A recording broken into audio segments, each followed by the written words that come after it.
Problem number 19 है जी, professor Mohammad मुबीन teacher भी है और सीनियर सिटीज़न भी है।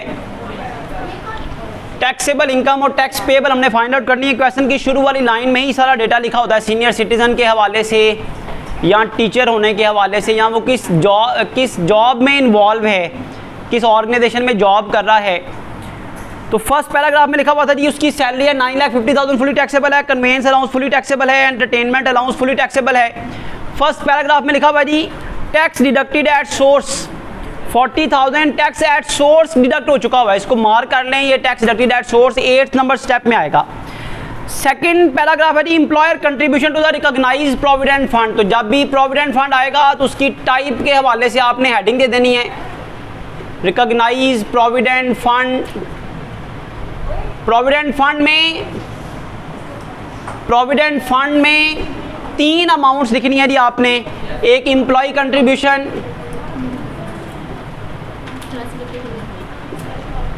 सेकंड है एम्प्लॉयर्स कंट्रीब्यूशन, फोर्थ है जी इंटरेस्ट क्रेडिटेड।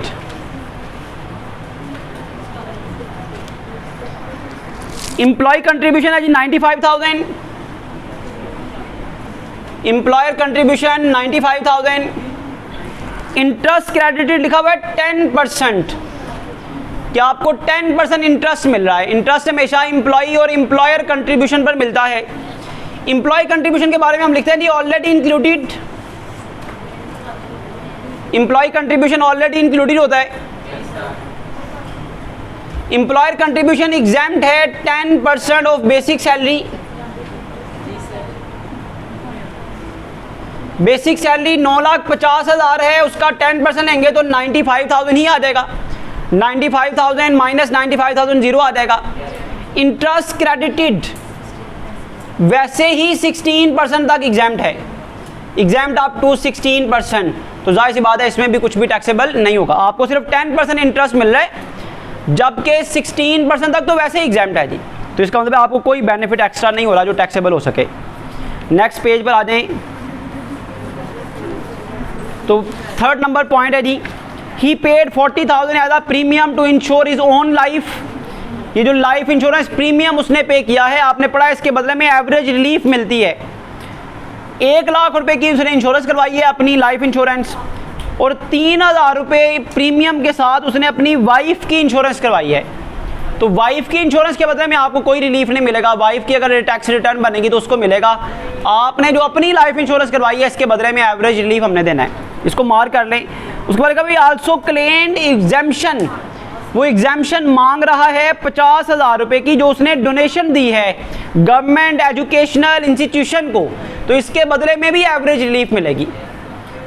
फोर्थ पॉइंट है जी ही ओज अ प्रॉपर्टी, उसके पास एक प्रॉपर्टी जो उसने 15,000 रुपये महीना पर किराए पर दी हुई है, उसके लिए वो कलेक्शन चार्जेस 25 रुपये खर्च कर रहा है, 1,000 रुपया ग्राउंड रेंट है, फायर इंश्योरेंस प्रीमियम है, एंड मार्कअप वो जो दे रहा है वो 50,000 रुपया, जिसमें से 60% बिल्डिंग के लिए है, 40% जो है वो उसके पर्सनल यूज़ के लिए है। तो ये profit on debt markup on housing finance है। टोटल इनकम में से जो 4 चीज़ें माइनस होती हैं उनमें से एक ये है। उसके बाद he receive dividend from listed company, FTR की इनकम है, प्राइवेट कंपनी से डिविडेंड मिला है, ये भी FTR की इनकम है। इंटरेस्ट मिल रहा है profit and loss saving account से। फिर एजुकेशन ऑफ चिल्ड्रन, 2 चिल्ड्रन की एजुकेशन फीस है, ये भी टोटल इनकम में से माइनस होने वाली आइटम है। Winning from crossword puzzle, FTR की आइटम है। Gain on sale of private company shares, capital gain की आइटम है। कैपिटल लॉस भी कैपिटल गेन में से माइनस हो जाता है। Royalties on professional book, income from business की आइटम है। इनकम फ्रॉम टिम्बर बिजनेस भी इनकम फ्रॉम बिजनेस की आइटम है। Cash loan from father, father से कैश में लोन लिया है, अदर सोर्सेज की आइटम है, फ्री टैक्सेबल है। लिखा हुआ जी reimbursement of 50,000 in respect of telephone and internet usages, 20% spend for official duties. तो इसका मतलब है 20% अगर ऑफिशियल ड्यूटीज के लिए है, reimbursement of telephone and internet charges 20% उसके जो है वो ऑफिशियल ड्यूटी के लिए है, बाकी 80% 50,000 का बाकी 80% पर्सनल यूज़ के लिए है। 50,000 का बाकी 80% जो है वो पर्सनल यूज़ के लिए है। तो इसका मतलब ये जो 80% आएगा ना 40,000, ये टैक्सेबल हो जाएगा। 20% ऑफिशियल ड्यूटी के लिए, बाकी 80% पर्सनल। तो जो पर्सनल के लिए आपको मिल रहे हैं पैसे वो फुली टैक्सेबल हो जाएंगे, वो 80% बनते हैं। उसके बाद फॉरेन सोर्स लॉस है, इसकी वैसे भी कोई ट्रीटमेंट नहीं है। You are required to compute taxable income and net tax payable. तो हमने पूरा क्वेश्चन पढ़ा है, इनकम फ्रॉम सैलरी से रिलेटेड यही आइटम है जी सिर्फ। तो यहाँ तक टोटल करें तो आपके पास टोटल सैलरी इनकम आ जाएगी।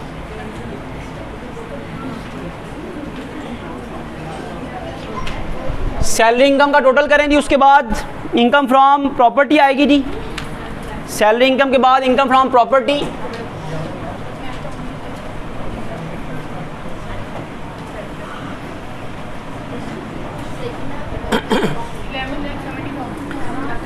टोटल सैलरी इनकम आती है जी 11,70,000। उसके बाद प्रॉपर्टी इनकम पर आ जाएगी। प्रॉपर्टी इनकम के लिए पूरा पैराग्राफ देखिए जी आपके पास है। प्रॉपर्टी इनकम में सबसे पहले रेंट चार्जेबल टू टैक्स है जी, rental income. Rental income 15,000 per month है, तो 12 मंथ की हो गई जी 1,80,000 रेंटल इनकम हो गई। रेंटल इनकम में से रिपेयर चार्जेस हर सूरत माइनस होने हैं, सिर्फ ओपन प्लॉट की सूरत में नहीं होने। रिपेयर चार्जेस बेशक गिवन नहीं है, लेकिन 1/5 माइनस होने हैं। 1/5 रिपेयर अलाउंस, रिपेयर चार्जेस। तो 1,80,000 का 1/5 लें, शाबाश। 1,80,000 का 1/5 आप लेंगे तो कितना आएगा जी 36,000 माइनस होना है। उसके बाद आपको गिवन है जी कलेक्शन चार्जेस हैं।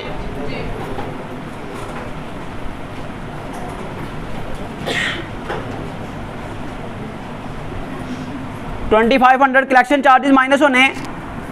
फायर इंश्योरेंस प्रीमियम माइनस होना है। फायर इंश्योरेंस 900 माइनस होगा। उसके बाद ग्राउंड रेंट हमने पढ़ा था कि ग्राउंड रेंट के बारे में मार्क कर लें। ग्राउंड रेंट अगर आपको मिल रहा है, सॉरी ये ग्राउंड रेंट आप पे कर रहे हैं जी, ये ग्राउंड रेंट यहाँ पर माइनस हो जाएगा जी 1,000। ग्राउंड रेंट के बारे में पढ़ा था, इनकम फ्रॉम प्रॉपर्टी में से माइनस होता है जी ग्राउंड रेंट जो है। ये rental income, rent chargeable to tax आपके पास आ जाएगा जी, RCT rent chargeable to tax आ जाएगा। प्रॉपर्टी इनकम 1,80,000 में से माइनस करेंगे चारों figures, 1,39,600 rent chargeable to tax आ गया जी। इनकम फ्रॉम प्रॉपर्टी के बाद नेक्स्ट हेडिंग आपने देनी है जी income from business.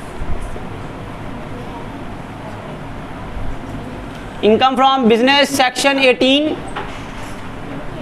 Income from business section 18 जिन जिन चीज़ों को मार्क किया हुआ है उनमें से देखिए इनकम फ्रॉम बिजनेस कौन कौन से हैं जी। 2 इनकम फ्रॉम बिजनेस हैं जी, रॉयल्टीज ऑन प्रोफेशनल बुक्स,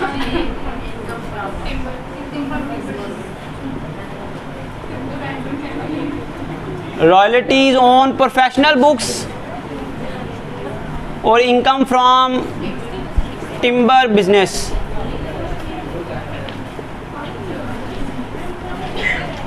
दोनों बिजनेस ये फुली टैक्सेबल हैं जी।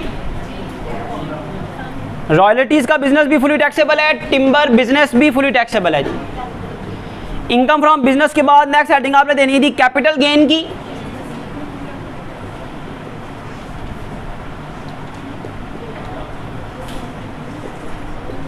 कैपिटल गेन सेक्शन 37 है जी। कैपिटल गेन से रिलेटेड आपको gain on sale of private company share दिया हुआ है।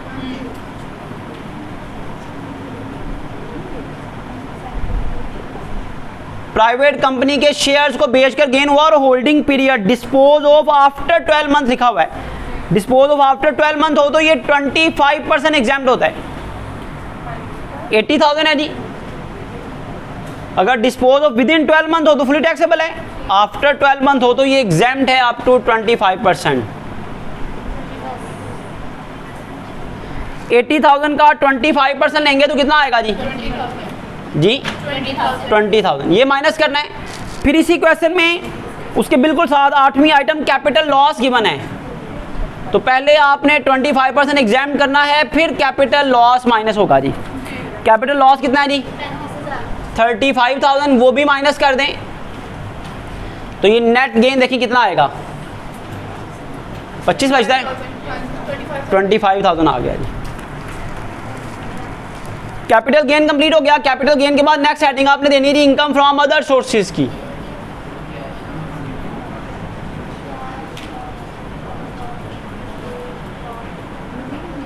Income from other sources section 39। जिन जिन चीज़ों को मार्क किया हुआ इनमें देखें जी इनकम फ्रॉम अदर सोर्स कौन कौन से हैं जी। इनकम फ्रॉम अदर सोर्स में कैश लोन फ्रॉम फादर है,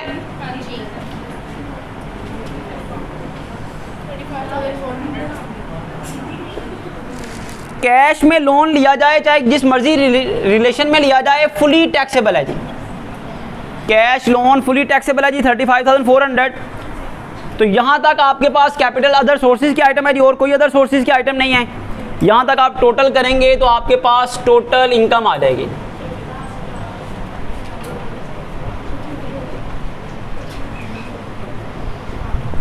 सारे सोर्स ऑफ इनकम कंप्लीट हो गए, सैलरी भी, प्रॉपर्टी भी, बिजनेस भी, कैपिटल गेन भी और अदर सोर्सेज भी।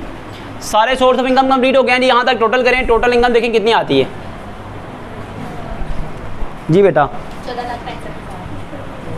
14 लाख। इस क्वेश्चन में जो एडजस्टमेंट है ना दोबारा किसी क्वेश्चन में रिपीट नहीं होनी, जिसमें सीनियर सिटीजन भी हो, टीचर भी हो। टोटल इनकम आपके पास आ गई जी 14,65,000। टोटल इनकम में से चार चीज़ें माइनस होते हैं जी। सबसे पहले ज़कात वो नहीं है, वर्कर वेलफेयर फंड नहीं है, profit on debt markup on housing finance है। और यही इस क्वेश्चन की मेजर मिस्टेक हो जाती है क्योंकि वो प्रॉपर्टी इनकम के साथ गिवन है मार्कअप ऑन हाउसिंग फाइनेंस। उसने कर्ज लिया था, देखें ज़रा ध्यान से, शाबाश। Profit on debt markup on housing finance, markup था लोन का 50,000, लेकिन उसमें से 60% उसने बिल्डिंग के लिए लिया, बाकी 40% ज़ाती कामों में खर्च कर दिया। इसका मतलब है जो मार्कअप उसने बिल्डिंग के लिए लिया ना वो कितने फीसद है, तो 50,000 का 60% लेंगे, वो यहाँ पर माइनस होगा क्योंकि 40% तो ज़ाती कामों के लिए कर्ज लिया उसने। जो कर्ज उसने घर के लिए लिया वो माइनस, उसका जो इंटरेस्ट है, उसका जो प्रॉफिट ऑन डेट है, उसका जो मार्कअप है वो माइनस करना है आपने, उसका इंटरेस्ट माइनस करना है आपने। तो 30,000 माइनस होगा। दूसरा जी चिल्ड्रन एजुकेशन फीस, ये 15 लाख से सैलरी कम हो ना तो फिर अलाउड होती है, और सैलरी उसकी 15 लाख से कम है। चिल्ड्रन एजुकेशन फीस, इसके बारे में रूल ये था जी 3 अमाउंट कैलकुलेट करनी है आपने। पहली अमाउंट क्या है, जितनी बच्चों की फीस है उसका 5% लें। चिल्ड्रन एजुकेशन फीस कितनी दी हुई है जी आपको, चिल्ड्रन एजुकेशन फीस देखें कितनी दी हुई है। चिल्ड्रन एजुकेशन फीस दी हुई है 2 लाख रुपया जी। 2 लाख रुपया चिल्ड्रन एजुकेशन फीस है, उसका 5% लें। 2 लाख का 5% लेंगे तो 10,000 आ जाएगा। अच्छा जी, दूसरी अमाउंट क्या करनी है, टोटल इनकम है ना 14,65,000, इसका 25% लें। जितनी चिल्ड्रन एजुकेशन फीस है उसका 5%, जितनी टोटल इनकम है उसका 25%। कितना आएगा जी 25%, 3,66,250। उसके बाद जी नंबर ऑफ चिल्ड्रन को आपने मल्टीप्लाई करना है किसके साथ, 60,000 के साथ। नंबर ऑफ चिल्ड्रन को मल्टीप्लाई करना है। चिल्ड्रन एजुकेशन फीस जरा देखें कहाँ तक अलाउड थी भला,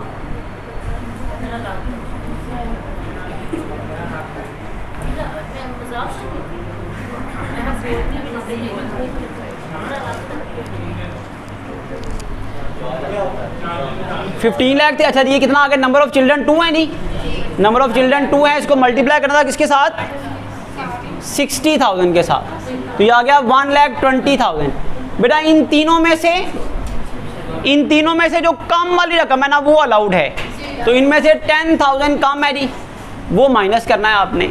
तो profit on debt markup minus होगा और चिल्ड्रन एजुकेशन फीस माइनस होगी, तो आपके पास एक्चुअल टैक्सेबल इनकम आ जाएगी।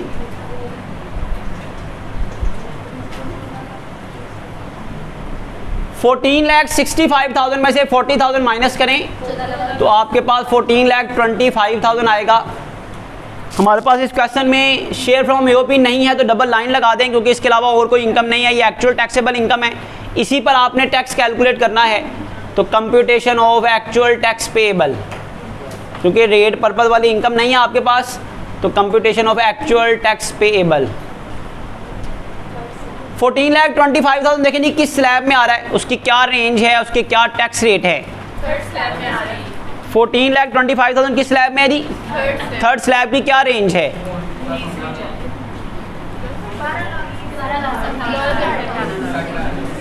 12 लाख तक फिक्स टैक्स है, और 12 लाख से जितनी इनकम ज़्यादा है, 12 लाख से 2,25,000 ज़्यादा है, इस पर 10% ले लें तो 22,500 आएगा। 12 लाख का फिक्स टैक्स कितना है,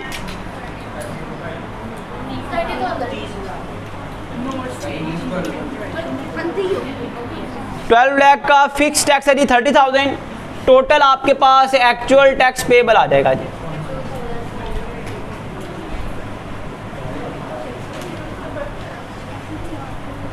एक्चुअल टैक्स पेएबल आ जाएगा जी 52,500। एक्चुअल टैक्स पेएबल ये सेकंड स्टेप था, रेट पर्पज वाले टैक्स को बदला जाता है जी एक्चुअल टैक्स पेएबल में, ये सेकंड स्टेप हो गया। थर्ड स्टेप है जी 50% concession for senior citizens. 50% concession for senior citizen, इसका रूल चेक करें ज़रा। सीनियर सिटीजन को कंसेशन तब मिलती है अगर उनकी इनकम 10 लाख तक हो तो। सीनियर सिटीजन को टैक्स में 50% कंसेशन तब मिलती है जब उनकी इनकम 10 लाख तक हो। तो यहाँ पर कितनी इनकम है जी, 14,25,000। इसका मतलब सीनियर सिटीजन को यहाँ पर रिबेट नहीं मिलेगी, क्योंकि इनकम जो है वो 10 लाख से ज़्यादा है। तो फोर्थ स्टेप पे आ जाएं जी, less 25% concession for full time teachers. 25% concession calculate करनी है, लेकिन आपको याद होगा मैंने बताया था कि जो सैलरी इनकम का टैक्स आएगा उसके लिए आपको टैक्स कैलकुलेट करना पड़ेगा, tax on salary income. Tax on salary income calculate करना बड़ा आसान है। सैलरी के पोर्शन का हमने टोटल किया हुआ है, वो सैलरी इनकम है जी 11,70,000। 11,70,000 रुपये का टैक्स कैलकुलेट करने के लिए आपको वही स्लैब रेट जो गिवन है टेबल, उसको देखना पड़ेगा। उसमें देखें जी सेकंड स्लैब में आएगा 11,70,000 जो है वो सेकंड स्लैब में आता है। सेकंड स्लैब के बारे में लिखा हुआ है जी 6 लाख तक तो वैसे एग्जाम थी, फर्स्ट स्लैब में लिखा हुआ है 6 लाख से जितनी इनकम ज़्यादा है, 6 लाख तक तो इनकम फुली एग्जाम्ड है, कोई टैक्स नहीं है उस पर। 6 लाख से कितनी इनकम ज़्यादा है जी, 5,70,000। 5,70,000 पे कितना टैक्स है, 5%। 5,70,000 पर 5% कैलकुलेट करके बताएं शाबाश, 28,000। तो सैलरी का टैक्स आ गया जी 28,500। 28,500 सैलरी का टैक्स आ गया। सैलरी थी 11,70,000, 6 लाख तक वैसे एग्जाम्ड है। 6 लाख से जितनी इनकम ज़्यादा है, 5,70,000 ज़्यादा थी, उसका टैक्स रेट गिवन है 5%, उस हिसाब से आता है जी 28,500। 28,500 पर 25% कंसेशन है, सैलरी के टैक्स पर 25% कंसेशन है। कैलकुलेट करें जी 25% कितना आता है, 7,125 आपके पास कंसेशन आ जाती है जी। माइनस करें तो ये आपके पास एक्चुअल टैक्स पेबल आ जाएगा। फोर्थ स्टेप आ गया जी, actual tax payable fourth step आ गया जी, कितना आएगा जी 45,375। एक्चुअल टैक्स पेबल आ गया। एक्चुअल टैक्स पेबल में से आपके पास ये फोर्थ स्टेप था। फिफ्थ स्टेप है फॉरेन टैक्स क्रेडिट, वो इस क्वेश्चन में नहीं है। सिक्स स्टेप है एवरेज रिलीफ, वो है जी इस क्वेश्चन में। एवरेज रिलीफ के लिए पहले देखें जी अमाउंट अलाउड फॉर रिलीफ।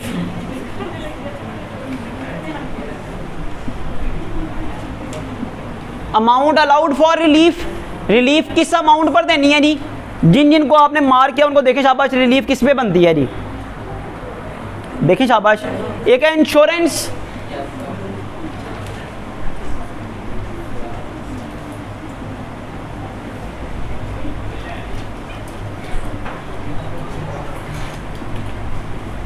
अपनी लाइफ को इंश्योर करने के लिए जो उसने इंश्योरेंस करवाई ना, उस पर उसे रिलीफ मिलेगा 40,000 रुपीज़ पर। उसके बाद उसने जो क्लेम किया है जी 50,000 गवर्नमेंट एजुकेशनल इंस्टीट्यूशन को देने का, उस पर भी एवरेज रिलीफ मिलेगी।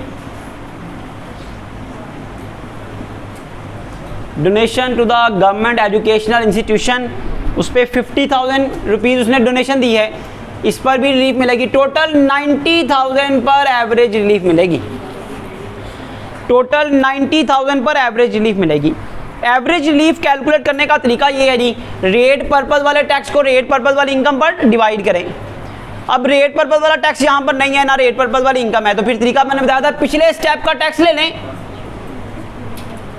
पिछले स्टेप का, जो इससे पिछले स्टेप का टैक्स होगा वो ले लें और इसको डिवाइड कर दें एक्चुअल टैक्सेबल इनकम के साथ। एक्चुअल टैक्सेबल इनकम है 14,25,000। पिछले स्टेप के टैक्स को एक्चुअल टैक्सेबल इनकम से डिवाइड करें और जिस पर रिलीफ देनी है उसे मल्टीप्लाई कर दें। 90,000 पर रिलीफ देनी है, 90,000 से मल्टीप्लाई कर दें तो आपके पास ग्रॉस टैक्स पेबल आ जाएगा। एवरेज रिलीफ बताएं जी कितने आता है?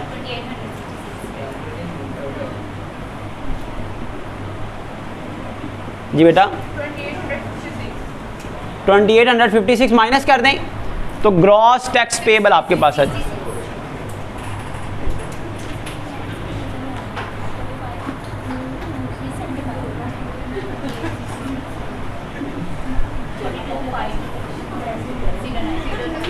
$42,509 आपके पास ग्रॉस टैक्स पेबल आ जाएगा। ये 6 स्टेप था एवरेज रिलीफ वाला। इसके बाद 7 स्टेप है add tax on separate block, question में कोई सेपरेट ब्लॉक की इनकम नहीं है। 8वां और आखिरी स्टेप है जी tax deducted at source. Tax deducted at source देखें जी, क्वेश्चन में गिवन है आपको, तो टैक्स डिडक्टेड फ्रॉम सैलरी लिखा हुआ है जी। टैक्स डिडक्टेड फ्रॉम सैलरी लिखा हुआ है जी 40,000। तो आपके पास net tax payable with return आ जाएगा जी।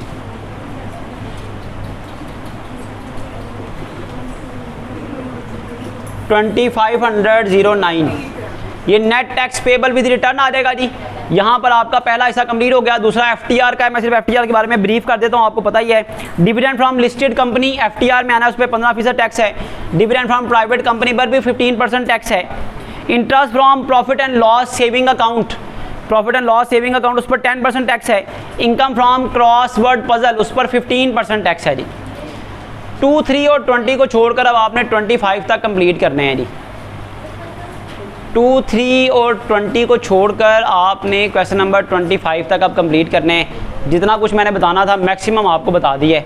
अब आपने मुझसे पूछना है जो बताऊंगा मैं कि भाई हमें 21 में ये मसला है, 22 में ये मसला है, 23 में ये मसला है। 19 तक मैंने करवा दिया है। 2, 3 और 20 अब आप उसके अलावा